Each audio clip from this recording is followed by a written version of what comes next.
Okay, so I'm just going to show you guys what I've been working on lately. And I guess first off, I'll show you um, some of the cars that I've made. So these are kits and a locomotive that I finished, recently done up. And then I'll show you another locomotive that I've done, followed by some new stuff that I bought. And then I'll show you another locomotive that I've done, kind of doing, as well as another custom, what do you call it? I guess a kitbash, I guess. Followed by some of the track I've been making, and I guess I'll finish it off with a layout update of where I'm at with my redesign of the track plan and the build. Okay, so first up, I'm gonna show you an Atlas MP15. This is the CITX one. I think you may have actually seen it in my roster update video. And it was kind of half done, but now it's completely done. So that's coming down the track now. It's got some good sound to it. And it was missing ditch lights. I guess the new ones have all come out with ditch lights, but I took it apart. I actually added some ditch lights front and rear, and I did truck lights as well. So that's it for lighting. I didn't change the speaker or anything like that, but I did get rid of the stock Atlas motherboard, and I put in just a basic 21 pin dummy board, I guess you'd call it. It's about half the length of a normal board. I'll just shut down the sound here, and I'll stop this one right here. So there's the new CITX 1524. Have a look at the lighting, I guess. It's got front and rear ditch lights, as I said. And I'll just pull it up and you can have a look at it. So, I actually really like what I did to this guy. So he's had a full weathering job. And I basically went off photos of 1528 because 1524 was brand new and that's kind of not my style. So I guess the story goes is they've got a bit of a leak, so they need their bucket and their 5-gallon pail. And this is a pretty dirty engine, so the diesel is making quite the stains on it. In the wintertime, they have a tarp that they roll down in front of the radiator to keep the engine warm. So that's all rolled up because it's summertime. And then they've extra details I've added onto this guy here. Let me grab something here to show. So the front end's had quite a few details added. It's got the MU hoses, or what do you call that? MU stand with the MU hose. Yeah, that's right. There's my ditch lights. Those are all custom built. And then it's got the flag holder on the side here. Painted the chain, painted some of the other stuff, gave it a weathering job. The walkways are all done. So the story goes, I think last time I said I was trying to scrape the paint off these windows, and you can't really do that with these locomotives. So I ended up just popping the window out and putting a piece of plywood over top with some rusty wire. So the story goes that somebody busted the window and they haven't replaced it yet. What else? I still have a air conditioning unit to add to the roof. I haven't done that yet. And then this is an old, I guess, platform they used to have some auxiliary equipment on. And now the platform's still there, but they took all the gear off. Yeah, so good bit of weathering on this one. The diesel tank has its usual stains. Some of the bearings have been replaced recently. Yeah, so I don't know, this is one of my favorite engines now. I like it. It's got some character now. I added a guy. I did a full cab interior, which you can't see, but there's a guy in there. I took the window out and kind of cut the window to make it half open. Maybe I should have put a cab light in there because I did paint the entire interior. But anyway, you can't see that. So that's one of the custom locos I did, and that's all ready to go. And then I spent a hell of a lot of time building these kits. So These are hot metal ladle cars from State Tool and Die in Ohio. Quite good detail, but a lot of work to assemble and a lot of work to, I guess, paint and everything and weather. So these ones are pretty dusty from the factory. They had a full job of paint put on them and custom weathering. I'll just pull out some of the cauldrons here, the ladles. So there's a good weathering job on there. They had to redo the numbers because they got so rusted out. I didn't put any slag or something in the interiors, but they've been heavily weathered. So yeah, they've got the full gear. I'll just show you one of the cars here too. So that one's got chains and brake detail, grab irons, all added on. Yeah, so I enjoyed doing these kits. These ones actually I'm going to put up for sale because I don't have a steel mill. But I don't know, I just picked these up and figured I'd give them a go. I like building things, so I did those ones. So we'll get rid of those. The next one up is a CN locomotive, actually. So let me just pull him up. I'll start him up.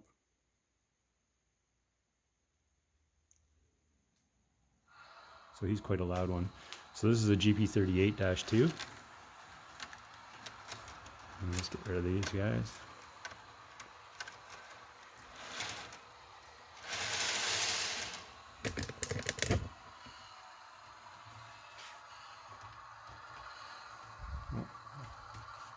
Do the switch here. Okay, so this is an Athearn Genesis unit. This is what got Tsunami 2 on board. I didn't change the sound decoder, I didn't change the motherboard, but you know, if it's got a Tsunami 2 on it and it's only got front and rear headlights, it's kind of a waste of a board, isn't it? So this one I added the front and rear flashers. I don't know if you can see those, maybe I'll zoom in. Yeah, there you go. So this one was modeled after the prototype. I think it kind of mostly hangs around in the States. Where did I see it? I think mostly in Wisconsin, I think. So yeah, this one's had a full weather job as well. It was very, very clean when I got it, but it's had all the gear added to the roof as well. Let me just zoom in again.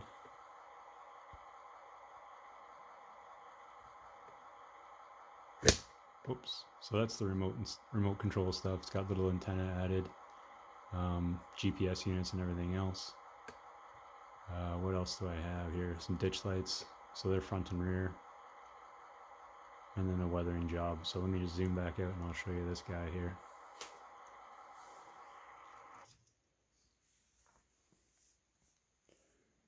All right. So a lot of airbrushing on this one. First thing I did was fade the black down to a lighter shade of black so that I could actually show up the diesel exhaust on the roof. The sides have been faded more in a vertical way, and of course the tank's been done as well, and you know, the patching over the battery box or whatever that is on the front, added a bunch of decals as well. My intention was to sell this guy, do it up and sell it, but I really like it. And so I think it might be like number 6 GP38 in my fleet. I can't seem to get rid of GP38s. I don't know what's going on, but I kind of like them. So there's a bit of rust on that side, and more roof cack. But yeah, kind of like the character of this guy. Anyway, so that's the second locomotive I completely redone. And then as far as new acquisitions go, I got 4 of these Intermountain 19,006 gallon tankers. I think they're all, what are they, corn syrup cars, I guess. But really, really impressed with the detail. And I got them for like, well, I don't even tell you how much I got them for, but basically I got them for very, very little because the guy said they were broken. But you know, I spent probably 2 minutes fixing each one of them with some of the piping on the bottom and the railings on the top, kind of a bit wonky, but nothing really wrong with them at all. Anyway, they're beautiful cars, and I would kind of say that Intermountain is going to give Athearn Genesis a go for their tankers. Really impressed with those. So I got 4 of those. And then I managed to get another deal. And I've always wanted one of these. So I bought 2 actually, because the guy had 4. So 2 of them were yellow, the CP cabooses, and then 2 of them these white maintenance away ones. And they're Rapido, probably from 2018, 2017. And they came with a magic wand, and the lights still work. So it's got interior lighting, and it's got the red marker lights front and rear. And I'm going to weather those up. Both of them, I'll weather them to prototype, and I'll put the mesh in the windows and stuff and rough them up because they are pretty rough looking. But I remember seeing one of these in the Canary Yard in Hamilton 3 or 4 years ago, and I guess they work on maintenance away trains. So yeah, really happy I got those. So I will sell one of those depending on which one I want to keep, but I'm going to do them both up. So that's my new acquisitions for this month. And then I got one more to show you guys. So just bear with me, I'll bring up the last one. And so this is my Athearn Genesis locomotive that I got. And he's coming up now. So this is my Triclops, my SD60M. And he's towing a weed spraying car that I'm building. So I'll just get him over there. And so this Athearn Genesis 2.0, it's got lock sound inside it. It doesn't have a tsunami. I bought it DCC ready, brand new. And so he's had a bit of weathering done on the roof. And interesting one about 6258 is he's got some kind of oranging on the side. So I gotta look at the prototype photos for him, but I'll get him done. I did do the fix on the trucks, so I replaced, I put the shim inside each of the trucks, and got that working well. It actually was derailing quite a bit, but the fix, after you apply the fix, it's perfect. So, and it comes with when I bought the locomotive, it came with the fix kit. So I'll just shut that sound off there. So I'm really pleased with this loco. It's got really great detail. If you can pick up a cheap one, I know OVR has them for pretty cheap. I would recommend it. So that's the beginnings of my weed spraying train. I'll take this guy off. I think you guys have seen reviews of SD60Ms, and what I really want to show you is what I'm working on right now. And it's not my track cleaning car. It's this guy right here. So I took an 89-foot flat, obviously painted it blue, and got a couple box cars, a 40-footer and a 20-footer, put those together. I'm going to turn this off right now. So let me show you what I got so far on this thing. I'm not done. I'm about probably a third of the way done, given all the plumbing that has to occur with one of these cars. Let me just refocus the camera here.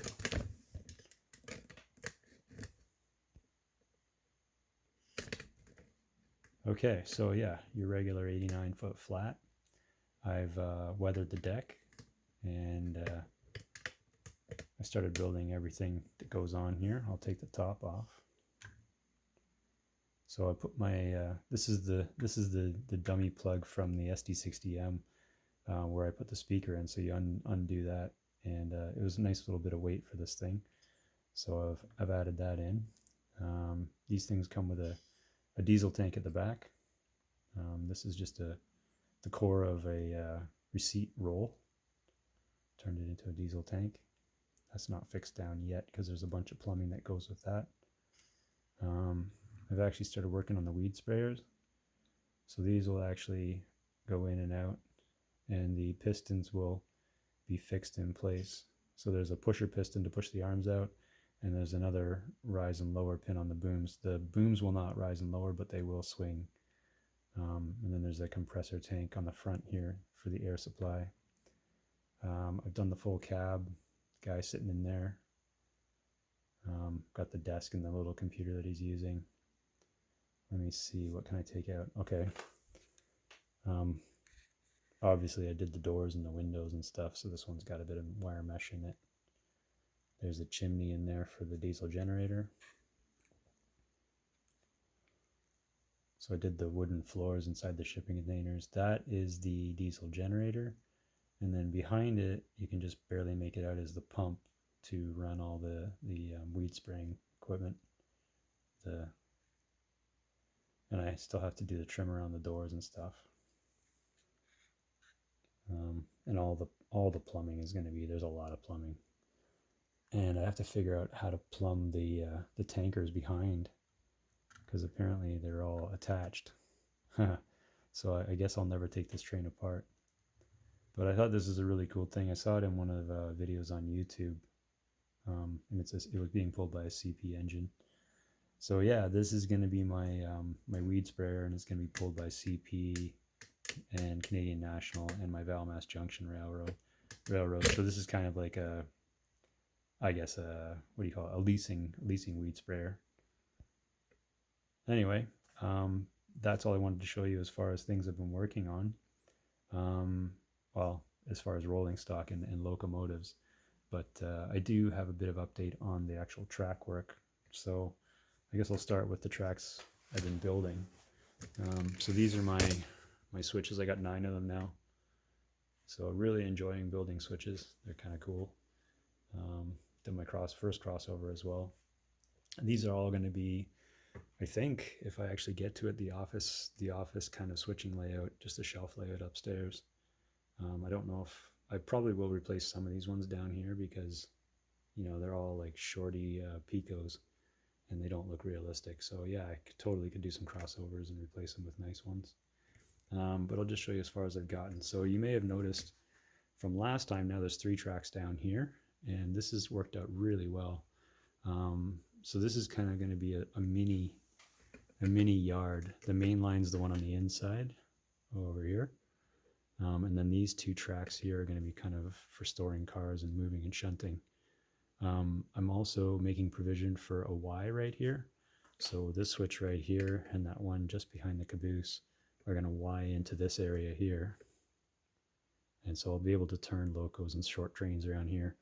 My plan has always been to put my shipping container here. So this will be kind of a port facility.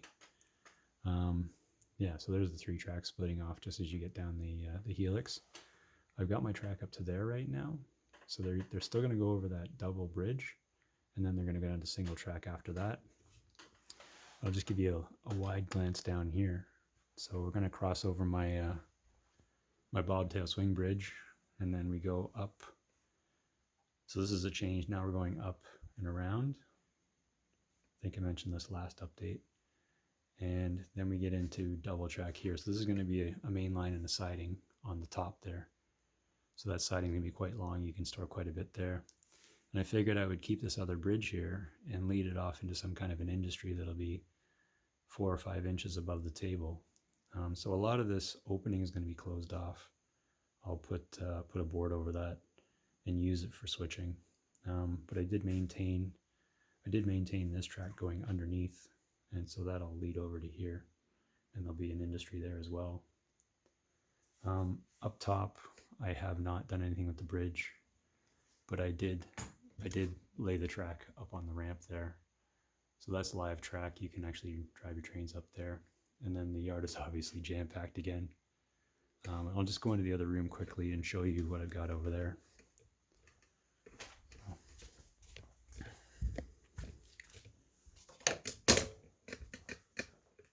So I did manage to start doing my storage track, or my staging tracks here. So I'm going to have 4 of them, and they're going to lead off into the corner there.